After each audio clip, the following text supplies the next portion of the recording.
그 골리앗 앞에 같은 문제들이 우리에게 있다면 어떻게 저희가 이렇게 반응하게 될까요? 그런 또 생각도 해봅니다. 골리앗 같은 사람, 골리앗 같은 문제가 내 앞에 있으면 너무 할 말을 잃어서 기도밖에 할 게 없지 않을까. 그냥 주여밖에는 할 말이 없겠다.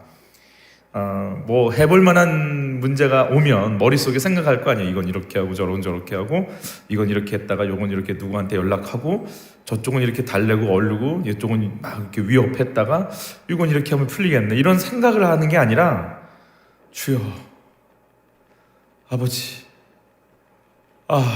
이거 왜 뭐 할 수 있는 게 뭐가 있을까? 그냥 여기서 주여 외에 나올 게 뭐가 있나? 그래서 주여를 찾게 하려고 골리앗을 주시는 건 아닌가? 머리 쓰는 거 그만하고 네 노력하는 것도 아는데 그거 가지고 안 되는 거 알잖아. 그만하고 좀 내 앞에 좀 와보는 게 어때? 골리앗 앞에서 할 수 있는 건 주여밖에 없더라. 요셉, 오늘 본문을 읽으면 요셉은 참 좋겠다. 이렇게 복도 받고 형통케 됐다. 그렇지만 사실 요셉은 노예고 집을 갈 수 없고 이제 한평생 못 보는 거죠. 이렇게 살다가 가는 거죠. 아버님 못 만나는 거고 사랑하는 가족들 이제 사랑하는지도 잘 모르겠고 고향집에 갈 수도 없고 본문만 놓고 보면 행복한 것 같지만 너무 불행한 거죠. 1절 말씀 같이 봤죠. 요셉이 이끌려 애굽에 내려가매 바로의 신하 친위대장 애굽 사람 보디발이 그를 그리로 데려간 이스라엘 사람의 손에서 요셉을 산이라 그랬어요. 보디발이 샀어요. 뭐가 왜 17살짜리를 샀는지 잘 모르겠어요. 앞으로 써먹을 게 많겠다. 투자 가치가 있어서 샀는지 어땠는지. 끌려가는 요셉은 어떤 생각을 했을까? 그 구덩이에서 빠져가면서 형들이 외면하는 그 속에서 요셉은 무슨 생각을 했을까요? 요셉은 구덩이에 빠져있고 형들은 밥 먹었다고 되어 있잖아요. 누가 이렇게 여럿이 있는 자리에서 내 말 하나도 안 듣고 자기들끼리만 얘기하고 있으면 어때요? 무슨 생각이 들까요? 내가 여기 왜 와 있나? 나는 뭐지? 내 지금 어떤 존재인가? 별 생각이 다 들 텐데 자기를 구덩이에 빠쳐놓고 본인들은 식사하고 있잖아요. 음식 냄새가 날 거고 얘기 소리가 들릴 거고 그럼 무슨 생각이 들까요? 참 이게 나쁜 형들이나 어떤 이렇게 불량배들한테 잡힌 것도 아니고 자기 형들한테 잡혀서 이런 대우를 받으면 어떤 마음이 들까요? 왜 저러나? 장난일까?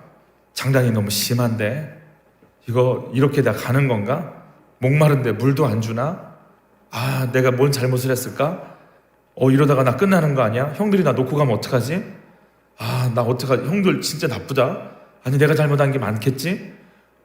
정말 수만 가지 생각을 하겠죠.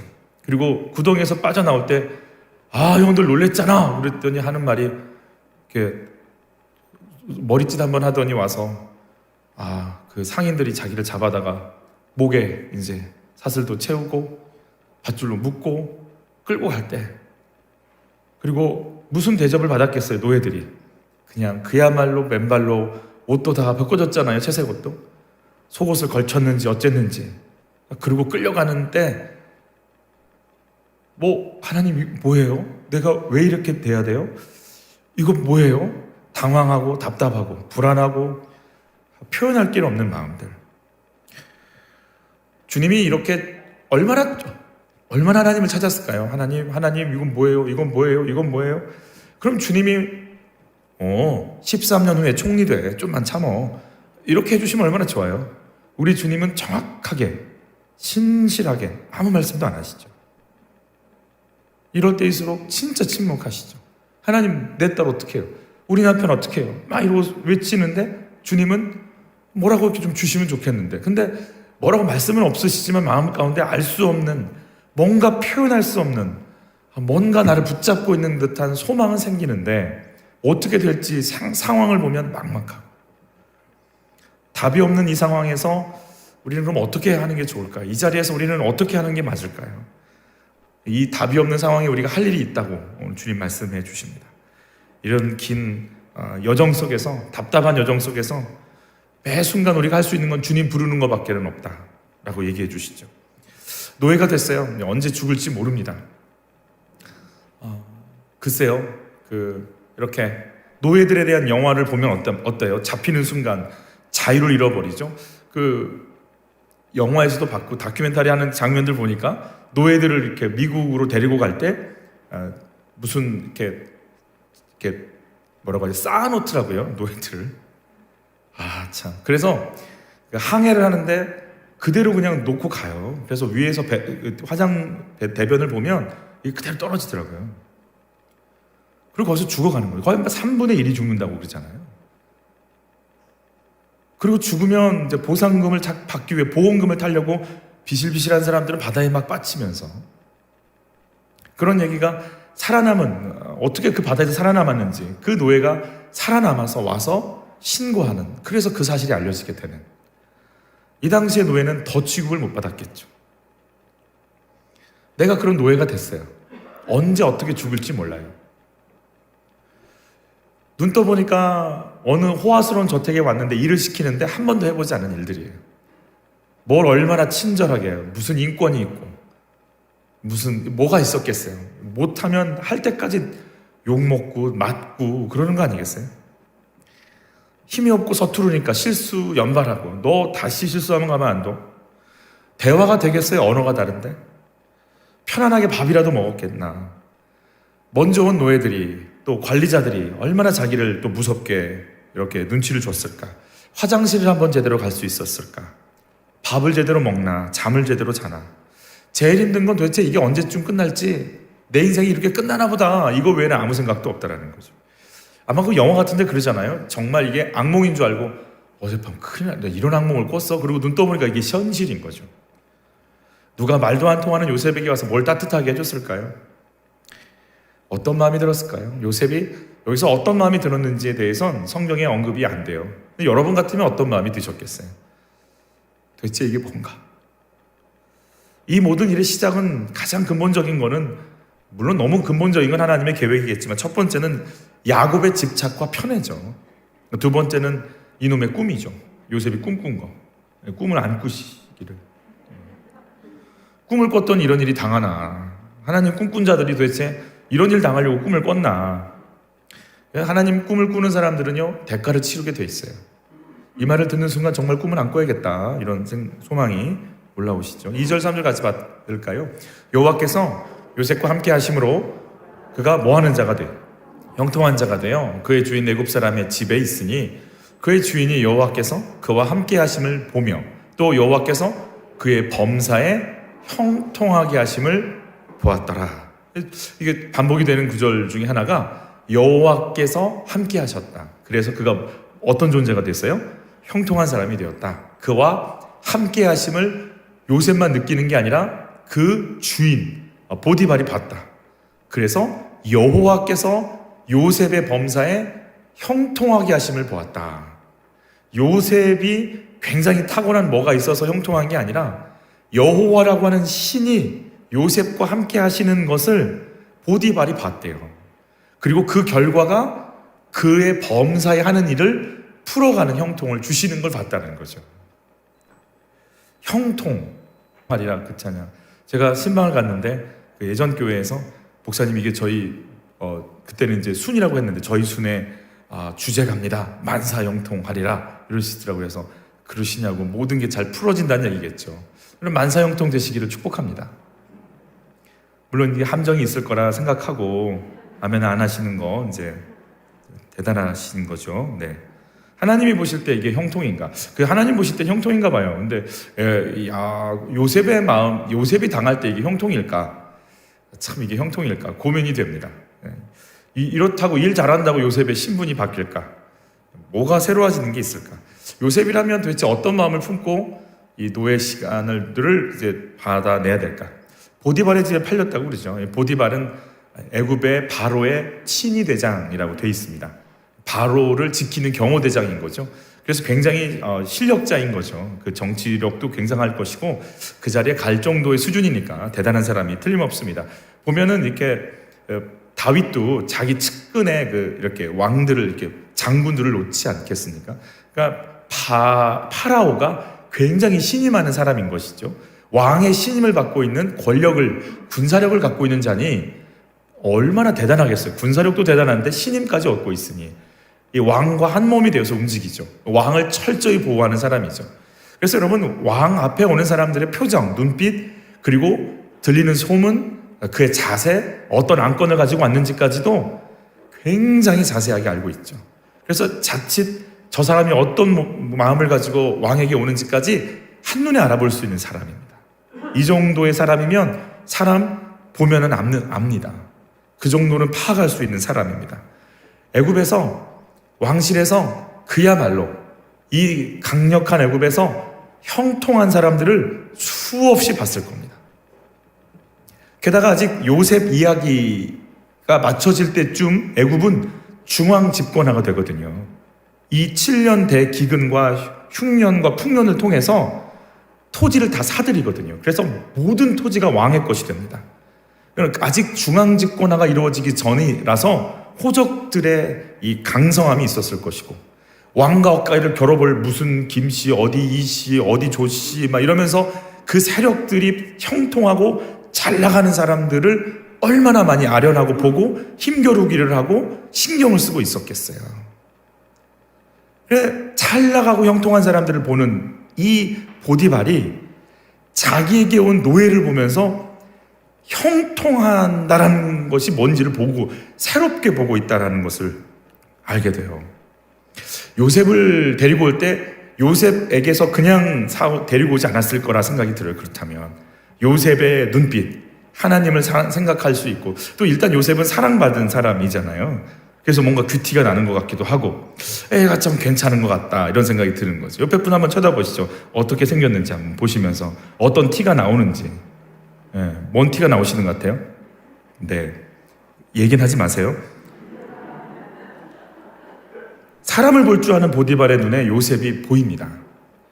우리 그래서 어느 지경까지 갔는지 4절 같이 봤죠. 요셉이 그 주인에게 은혜를 입어 섬김에 그가 요셉을 가정 총무로 삼고 자기의 소유를 다 그의 손에 위탁하니, 다른 버전으로 보면 집안일과 재산을 다 맡겼다 이렇게 되어 있거든요. 잡혀온 지 얼마 안 되는 노예잖아요. 그리고 17세란 말이에요. 18세가 됐는지 19세가 됐는지 모르겠지만, 몇 살이 됐는지 모르겠지만 그래도 너무 젊잖아요. 자기 집에 오래 있었던 숙련된 노예들과 종들과 하인들도 있었을 텐데, 이제 자기 이집트 사람도 아닌 히브리 노예를 잡아다가 자기 집안의 재산과 모든 걸 맡길 정도로 신임을 했다라는 거죠. 그러니 보디발의 눈에 요셉은 어떻게 비춰졌을까? 자, 이제 보디발의 눈에 비춰진 요셉이에요. 그는 여호와가 함께 하시는 사람이다. 형통한 자다. 그리고 내 모든 재산을 맡겨도 괜찮겠구나. 이 정도의 신임을 받을 정도의 사람, 대단한 거 아니겠어요? 여러분 어떠세요? 여러분 사람들에게 신임을 받고 계신 것 같으세요? 아니면 저 사람은 조심해야 돼, 이런 얘기를 들으시는 것 같으세요? 신임 받는 것 같으세요? 아니면 사람들이 좀 조심할 사람으로 보는 것 어떠신 것 같으세요? 네? 신임을 얻으시는 것 같으세요? 아멘입니다. 계속 그렇게 받으시길 축복합니다. 저는 신임을 이렇게 저를 굉장히 불신하는 한 목사님 밑에 일해본 적이 있습니다. 너는 왜 그렇게 일을 하니? 무섭게 혼나고요.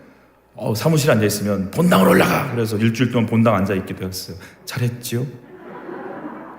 앉아서 그냥 이렇게 근데 여기 왜 와있지? 이러고 이제 이러고.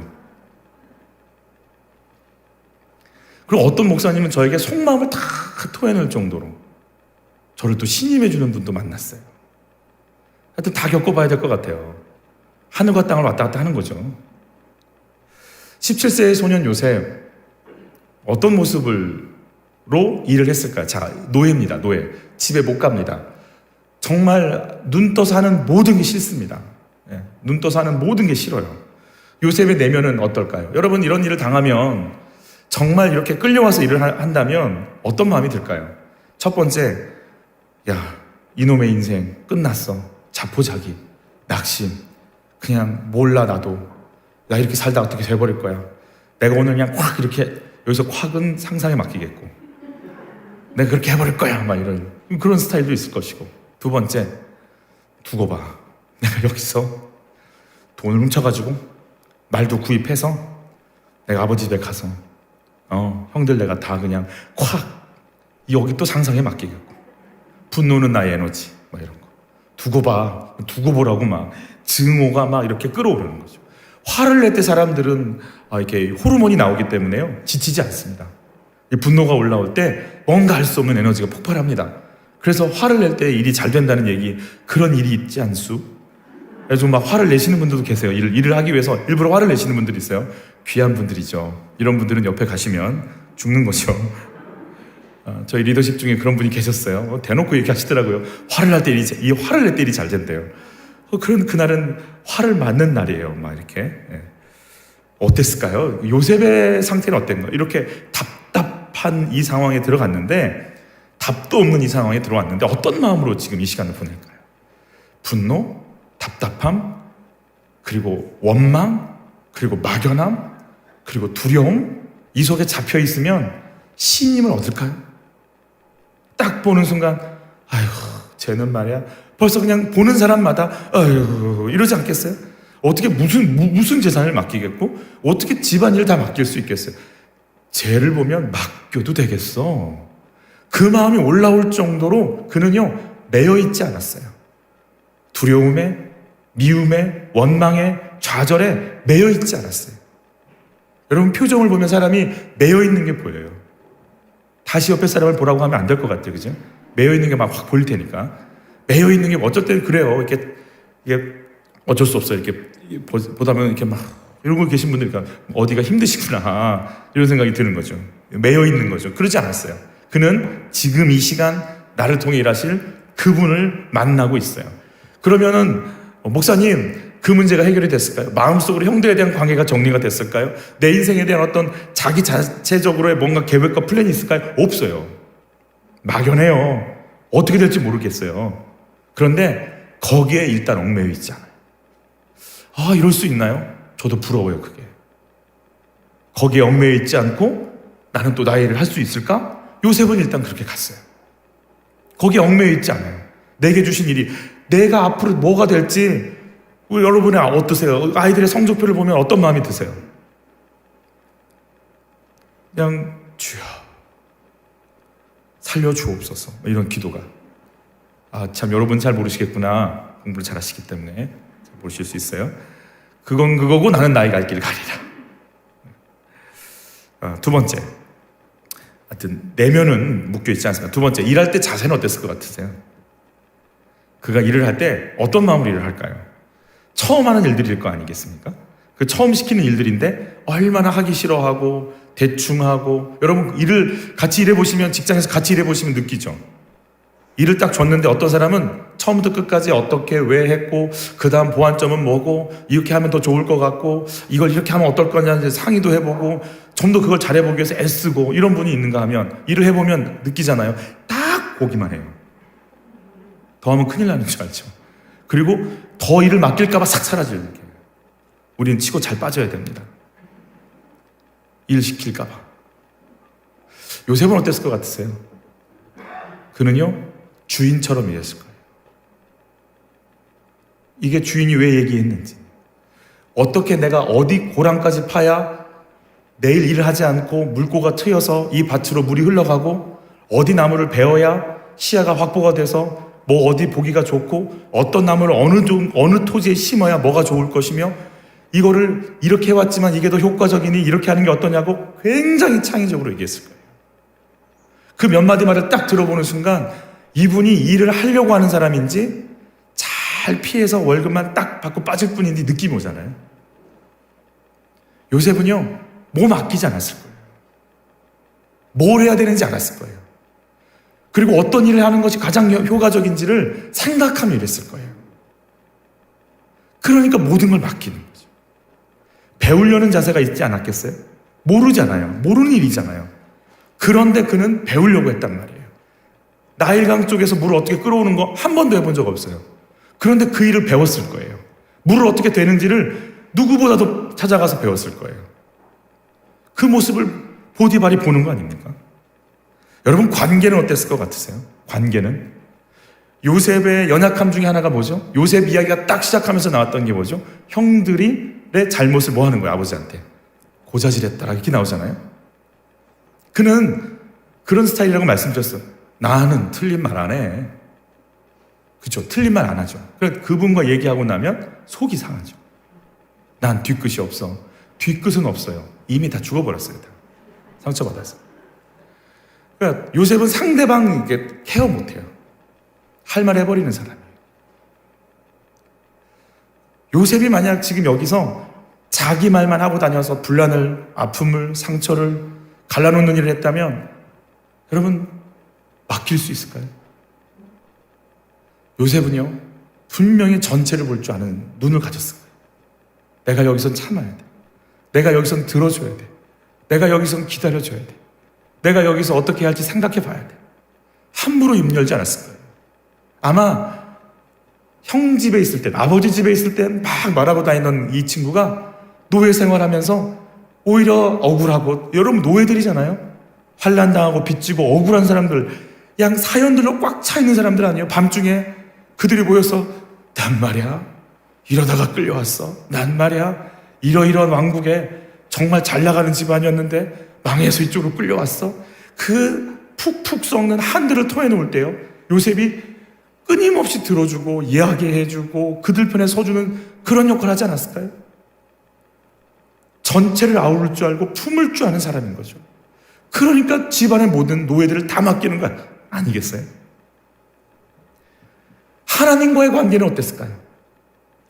억울하고 이게 왜 이런 일이 벌어졌는지 답답하고, 그런데 요셉과 하나님과의 관계를 5절에 보면 이렇게 3절이 나와야 되는데 죄송해요. 어이구 3절만 빠져있나요?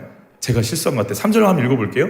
그의 주인이 여호와께서 그와 함께 하심을 보며 또 여호와께서 그의 범사에 형통하게 하심을 보았더라 그랬어요. 여러분 주인은 보디발이잖아요. 보디발은 애굽 사람이잖아요. 애굽 사람은 누구를 모르냐면 여호와를 몰라요. 그런데 그가 뭐라고 하냐면 여호와께서 그와 함께 하심을 봤대요. 자기가 섬기는 신 아니잖아요. 여호와께서 그의 범사에 형통하게 하심을 또 봤대요. 야, 보디발이 어떻게 요셉을 보고 여호와라는 단어를 할 수 있을까? 뭔가 보디발이 봤을 때 다른 이런 풍겨지는 게 느껴지는 거예요. 뭔가 제 옆에 가면 평안이 있어. 뭔가 기쁨이 있어. 뭔가 알 수 없는 평강이 있고 지혜가 있어. 사람을 살려내는 뭔가가 있어. 여러분 사람을 보면요 끄는 사람이 있어요. 사람을 보면 살려내는 사람이 있어요. 잘 모르지만 옆에 가면 막 사람들이 살아날 것 같은 사람들이 있어요. 어떤 사람은 멋있고 잘생겼지만 옆에 가면 어떻게 될 것 같은 사람이 있어요. 가까이 못 가요. 여러분 어떤 류에 속하시는 것 같아요? 사람들이 여러분을 보면 막 품에 안기십니까? 아니면은 숨습니까? 요셉을 보면 뭔가 매력이 있는 거예요. 뭔가 끌리는 거예요. 그러면서 그가 하는 말, 그 언어 속에 누가 자꾸 들어가냐면 여호와라고 하는 단어가 들어가는 거예요. 저 어제 너무 힘들어서 기도했는데 이런 생각이 떠오르게 해주시더라고요. 내가 너무 엄마 아빠가 보고 싶은데, 엄마는 돌아가셨지만 고향 생각이 너무 나서 힘들었는데 뭔가 이렇게 따뜻한 기운이 오면서 막 위로해 주시는 걸 경험했어요. 여호와라는 단어가 나오니까 보디발도 그를 통해서 여호와를 보게 되는 거죠. 여러분 요셉이 보디발의 아내가 유혹할 때 이렇게 얘기하는 부분이 있어요. 어떻게 얘기하냐면 여기서 나오네. 미안해요. 여기 나오네요. 자 9절에 보니까 맨 아랫줄만 읽어볼게요. 그런즉 내가 어찌 이 큰 악을 행하여 하나님께 죄를 지으리까? 하나님께 어떻게 죄를 짓습니까? 그러니까 그냥 이렇게 이게 툭 터져 나오는 거예요. 하나님이 툭 터져 나오는 거죠. 그러니까 그의 언어 가운데 하나님이 나 보고 계신다라고 하는 것이 꽉 쩔어 있는 거죠. 꽉 쩔어 있는 거죠. 나는 하나님의 사람이다라는 거죠. 관원들의 꿈을 해석할 때도 맨 아랫줄만 한번 해볼까요? 두 줄. 요셉이 그들에게 이르되 해석은 누구에게? 하나님께 있지 아니하나이까. 그냥 자기가 한다고 얘기하지 않잖아요. 바로 앞에 섰을 때도 우리 두 번째 줄부터 세 번째 같이 읽죠. 내가 아니라 하나님께서 바로에게 편안한 대답을 하시리다. 어차피 자기 입에서 나올 건데 하나님이 하신다고 얘기하잖아요. 그러니까 이 언어 가운데 계속 하나님 이야기가 나오니까 요셉이 하는 일이 하나님과 연결이 되는 게 있는 거죠. 어떤 자세로 일을 했는지 알 수 있어요. 같이 읽죠. 무슨 일을 하든지 마음을 다하여 죽게 하듯 하고 사람하게 하듯 하지 말라. 다시 한번 고백하죠. 시작. 무슨 일을 하든지 마음을 다하여 죽게 하듯 하고 사람하게 하듯 하지. 다시 한번 할게요. 여러분 이거 세 번째 읽을 때 심령 깊숙한 곳에 사람과 내가 어떻게 만나야 하는지, 내가 1대1로 사람을 만나고 나에게 맡겨주신 일을 할 때 어떤 마음이 있어야 되는지 성령께서 여러분 속에 넣어주시기를 바라요. 다시 한번 읽습니다. 같이 읽죠. 무슨 일을 하든지 마음을 다하여 죽게 하듯 하고 사람하게 하듯 하지 말라. 아멘. 아멘. 여러분 내가 이제 사람을 딱 만나는 순간 그건 하나님 일인 거예요. 여러분 가끔씩 옆에 분과 인사하시죠 할 때 그냥 인사하시죠. 정말 하나님이 시켜서 그 영혼을 만지기 원해서 안녕하세요. 이거 한마디만 해도요 악한 영 떠나요. 질병 치유받아요. 그 속에 있는 답답한 거 딱 떠나버려요. 빛이 나가면 어둠은 떠나게 돼 있어요. 은사가 임하고요. 능력이 임하기 시작하고요. 저 영혼이 느껴지기 시작하고요. 저 영혼에게 줄 메시지가 들리기 시작하고요. 이 관계를 통해 하실 하나님의 음성이 막 들려지기 시작하고요. 은사가 열려버려요. 인사만 잘해도요. 여러분에게 능력이 임해요. 제가 그랬으니까 그래요 지금.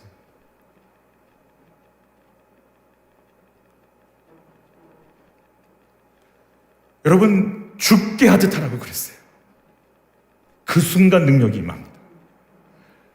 하나님을 만나려고 저 영혼 만지려고 하는 순간요 지혜와 명철과 그 영적 상태가 파악이 되고 그 영혼에 줄 메시지들이 새롭게 생겨나고 어떻게 살려내야 될지 하나님의 기운이 영적인 부유함이 쏟아지기 시작해요.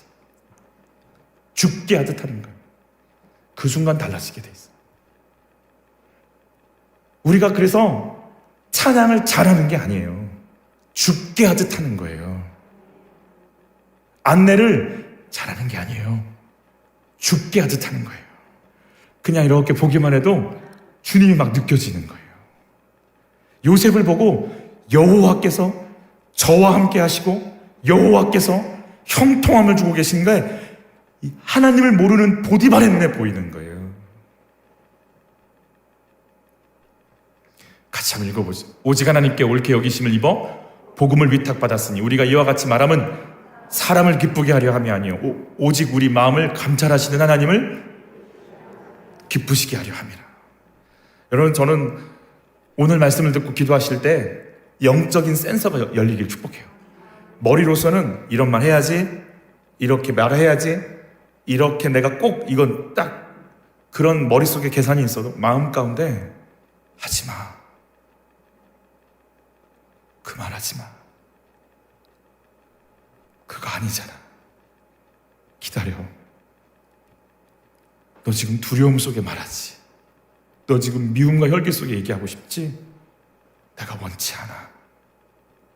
너 지금 누구를 기쁘게 하려고 말하고 싶은 거야. 네 입에 내가 주는 말이 담겨지길 원해. 네 머릿속에, 네 마음속에 내가 주는 마음에 담겨지길 원해. 이 주님의 감각이요, 주님의 영감이요, 여러분에게 쏟아지길 바래요. 그래서 말 한마디도 함부로 하고 싶지 않은 거예요. 단어 하나도 함부로 쓰고 싶지 않은 거예요. 그러니까 그가 입을 열면 하나님이 느껴져요. 그가 이렇게 바라만 봐도 하나님이 나 보시는 것 같아요.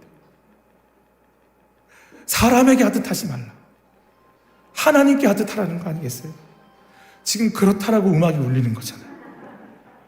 할렐루야. 창세기에서 형통이라는 단어가 이렇게 등장하는 곳들이 있어요.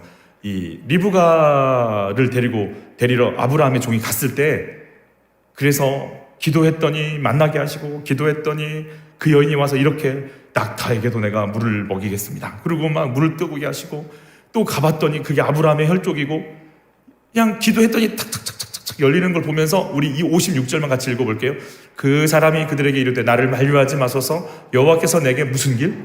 형통한 길을 주셨으니 나를 보내어 내 주인에게로 돌아가게 하소서. 여러분, 아브라함, 이삭, 야곱은요 언약의 백성들이에요. 이건 구속사가 열리는 라인이에요. 그 가정을 이루는 일에 구속사가 열리는 그 만남을 하나님께서 여시는데 형통이라는 단어를 쓰세요. 12정탐꾼이 이렇게 정탐을 받고 정탐 보고를 하고 나서 이스라엘 백성들이 막 두려워 떨어져. 우리 메뚜기다, 우리 큰일 났다, 우린 다 죽는다, 애굽으로 막 돌아가자, 뭐 원망하고 불평할 때 하나님께서요 분노하시죠. 그리고 모세의 입을 통해서 이렇게 선포하시죠. 너희들이 말한 40일의 그 정탐, 하루를 1년 쳐서 40년 동안 방황할 것이다. 여기서 너희들이 다 죽게 될 거야. 막 이러고 하나님께서 막 엄히 경고하니까요. 이들이 놀래가지고 또 치러 가겠다고 또 갑자기 또 일어나요. 그때 모세가 이런 말을 합니다. 같이 읽죠. 모세가 이르되 너희가 어찌하여 이제 여호와의 명령을 범하느냐. 이 일이 형통하지 못하리라. 하나님의 일이 진행되는 것이 형통이란 단어로 쓰이겠다는 거예요. 요셉은 그야말로 비참해요. 내가 여기서 왜 이러고 있는지, 내가 왜 마루를 닦고 있고, 내가 왜 소 여물을 주고, 내가 왜 이렇게 돌을 나르고, 내가 왜 이런 고생을 하고 있는지 진짜 모르겠어요. 그런데 왜 나에게 그게 뭔 하나님의 뜻이 이루어지고 그게 무슨 형통이라고 얘기하는지 요셉은 진짜 모르겠어요. 그런데 그렇게 해야 된대요. 다시 한번 읽어볼까요? 그가 요셉에게 자기의 집과 그의 모든 소유물을 주관하게 한 때부터 여호와께서 요셉을 위하여 그 애굽 사람의 집에 복을 내리심으로 여호와의 복이 그의 집과 밭에 있는 모든 소유에 미친지라. 자, 이제는 요셉을 통해서 보디발의 집이 복을 받기 시작하는데 모든 집과 가축대와 사람들에게 돈이 막 임하고 건강이 임하고 수확이 막 늘어나요. 물어보죠. 그렇게 수확이 늘어나면 요셉은 고향으로 갑니까? 이렇게 보디발이 막 주식이 올라가면 요셉이 아버지 만나러 갈 수 있나요? 아무리 뭘 해도 자기하고는 상관없어요. 물론 인정을 좀 받겠죠. 인정은 좀 받아도 근본적인 나의 아픔이 해결되지 않는단 말이에요. 지금 어떤 일을 해도 요셉이 갖고 있는 내가 왜 팔렸지? 형들은 왜 날 버렸지? 왜 나는 이런 일이 벌어졌지? 하는 근본적인 궁금증은 해결되지 않습니다. 이해가 하나도 안 됩니다. 그런데 하나님은요, 이해가 안 되는 속에서 하나님은 계속 요셉에게 일을 시키시고 함께 하시는 거 보여주시죠. 여러분, 하나님이 함께 한다는 말은 나는 싫은데 주님이 함께 하는 겁니까? 아닙니다. 구약에서는요, 거부하면 떠나십니다. 주의 영이 그에게서 떠났더라. 사울도요, 주의 영이 떠나버립니다. 하나님의 손이 걷어집니다. 삼손에게서 주의 영이 떠나버립니다. 그가 하나님 받아들이지 않잖아요. 주의 영이 떠납니다. 그거 아니까 다윗이 뭐라고 외치는 거예요? 주의 성신만큼은 내게서 거두지 말아주시라. 걷어가 버리십니다. 근데 요셉과 계속 함께 하신다는 건 요셉이 그걸 뭐 한다는 얘기예요? 받아들이고 있다는 얘기예요. 이해는 안 되는데 기도하면 가르쳐 주시고, 지금 너무 힘든데 또 열어주시고, 또 만나게 하시고, 또 깨닫게 하시고, 또 사람 살아나게 하시고. 근본적인 우리 집 문제가 해결이 안 됐어. 아버지가 왜 저러는지, 어머니는 왜 저러고 다니는지, 내 동생은 왜 저러는지 근본적인 문제가 해결 안 됐는데 교회에 와서 목장 식구들하고 얘기하면 살아났다 그러고 내가 이제 살 것 같다 그러고 하나님이 당신 만나게 한 것 같다 그러고 기뻐 뛰어. 근데 내 문제는 해결이 안 됐어. 예배 드리면 기쁨이 오고 삶의 의미가 느껴지는데 근본적인 내 아픔은 고통은 그대로예요. 요셉의 삶이 그래요. 인정받고 대단하다, 굉장하다, 당신의 어떤 그런 지혜가 나오냐, 별말을 다 들어도 내 마음 깊숙한 곳에 있는 이 의문들은 풀리지 않아요.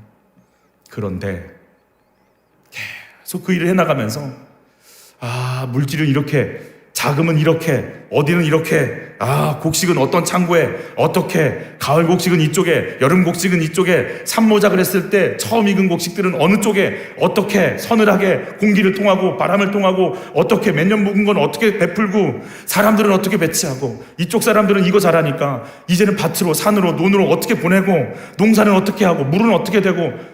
몰라요. 왜 이걸 배우는지. 근데 끊임없이 그걸 배우게 만드세요. 이해가 안 되는데 뭔가를 계속 배우게 만드세요. 모르죠. 자신이 총리가 딱 되는 순간 애굽의 전 국토의 농사를, 곡식 창고를, 어떻게 수확을, 어떻게 분배를, 어떻게 사람들을 낮출지, 놀지 여기서 다 세팅하고 배우고 있는 거예요. 그거 배우고 있는 건 몰라요. 그런데 이거 배우고 풍성해지고 그 곡식을 얻으려고 형들이 오고 아버지를 모시고 구속사가 열리는 하나하나의 실타래들을 주님께서 풀어갈 모든 준비를 지금 여기서 하고 계신 걸 요셉은 모르죠. 이해가 안 가요. 내 근본적인 문제는 해결되지 않았으니까. 근데 주님이 계속 지혜를 주세요. 그리고 나는 원치 않는데 누가 전화해서 상담받게 하시고, 힘드니까 와서 기도하라고 그러시고, 중보기도인데 같이 기도하자고 그러시고, 누구 전도하라고 하자면 따라가고, 그래서 뭐가 열리고 사람들이 막 살아나요. 당신 안에 하나님이 일하시는 게 막 보인다고 그래요. 하나님이 여러분을 준비시키는 과정 속에 있는 걸 기억하시기를 바랍니다. 난 모르는데 근육이 단단해지는 것처럼 꿈의 사람 요셉이요, 꿈을 쫓아가지 않습니다. 꿈 쫓아갈 여력도 없습니다. 꿈을 생각하면 그 틈이 너무 커서 더 좌절이 옵니다. 먼 사람들이 나에게 인사를 해. 비참하죠, 더. 그런데 하나님의 간섭 속에 들어가니까 경제를, 인력 관리를, 행정의 어떤 모든 부분을 어떻게 해야 될지 계속 가르쳐 주십니다. 꿈 따라가는 게 아니고 하나님 따라가는 거예요. 하나님 따라가니까 그 꿈이 이루어지는 거예요. 저는 요셉이 기도를 했을까? 했겠죠. 당연히 했겠죠. 편안해서 했을까요? 마음이 느긋하고 막 편안해서 막 산들바람이 불어오면서 주님 이러고 기도했을까요? 기도 안 하면 미칠 것 같으니까 기도했을 거예요. 집에 가고 싶어서, 이집트 음식 말고 내 아버지 그 집에서 먹던 음식 먹고 싶었어. 잠 좀 푹 자보고 싶었어. 그 욕 얻어먹는 거 너무 싫었어. 못한다고 또 손가락질 받을까 봐서 막 그냥 살고 싶어서 기도했을 거예요. 채찍질 당하는 거 싫어서 기도하고, 힘들어서 기도하고. 제가 그랬어요. 제가 교회를 이렇게 옮기면서 사실 굉장히 어려운 문제가 터졌어요. 교회를 처음 옮겼는데 이렇게 그쪽 교회에서 저는 너무 힘들어서, 새벽에 너무너무 힘들어서 정말 기도하지 않고는 견딜 수가 없었어. 막 제가 서 있을 수가 없었어. 삶을 어떻게 살아가야 될지 모르겠더라고요. 그래서 정말 새벽 예배 마치면 믿음이 좋아서 기도한 게 아니고 살려달라고 기도했어요. 살려달라고. 하나님 나 좀 살려주세요. 교회에 소문이 났어요. 믿음 좋은 부목사가 왔다고. 아니에요. 살고 싶어서 기도했어요.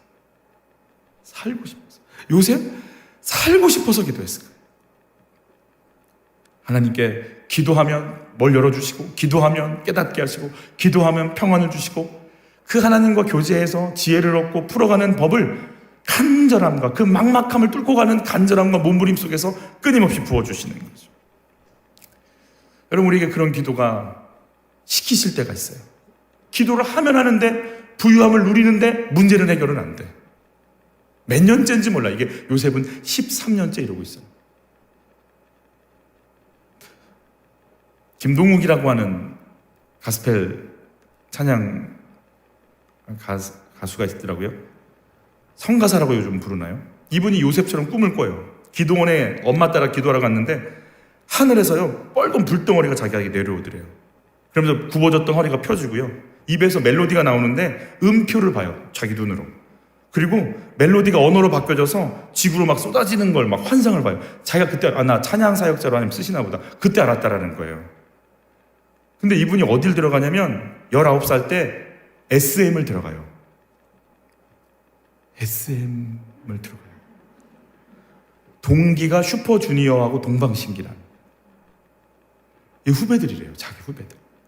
자기가 그 팀에 결성되기 위해서 최종 리허설을 보는데 안면 마비가 안면 근육 마비가 오니까요, 인터뷰하고 노래를 해야 되는데요, 입이 안 열려요. 연극영화과를 다니고 있었는데 모든 걸 다 포기해버렸어요. 자기는 그냥 그때 입만 열면 바로 그 팀에 합류되는 거였는데 그걸 못 해버린 거예요. 그리고 그렇게 사이가 좋고 믿음이 좋다는 부모님이 이혼을 해요. 그러니까 돈도 없으니까 아르바이트 하려고 밤새도록 아르바이트 현장 뭐 식당에서 어디서 일하면 술 담배를 다 드시니까 담배 냄새를 쪄들어가지고 교회에 앉아 있으면 뒤에 있는 집사님, 자기가 교회를 너무 사랑했다는데 뒤에 있는 집사님이 가만히 있다가 이러더래요. 그리고 조용히 뒤에 가서 동욱이가 버렸어. 얘가 부모님 이혼하시더니 이제 담배 피고 교회 와. 여러분 청년들이 담배 피우는 거 아니에요. 아르바이트 하다 오시는 거예요. 아멘. 집사님들이 술 드시는 거 아니에요. 컵이 없어서. 하필 컵이 없어서 생수를 거기다 드시는 거예요. 아멘. 오해하지 마세요. 그러니까 교회도 가기 싫어요. 맥주 드시는 거 아니에요. 심장 결석이 생겨서 그래요. 얼마나 먹기 싫은데 이걸 빼내야 되니까 울면서 그 마음을 좀 알아줘야지. 옆에 분과 인사하세요. 몰랐어요. 이렇게 시작. 아멘. 아멘. 아멘. 믿음이 바닥이 나는 거예요. 찬양사역가로 쓰임 받고 싶었는데 밤중에 잠을 못 자요. 이제 앞길도 막혔지, 믿음도 잃어버렸지, 갈 곳도 없지. 방황하는데 한 교회를 갔대요. 작은 교회인데 일부 예배인데 새벽 아침 일찍 일부 예배 그냥 쩌든 몸으로 가서 초췌한 모습으로 앉아 있는데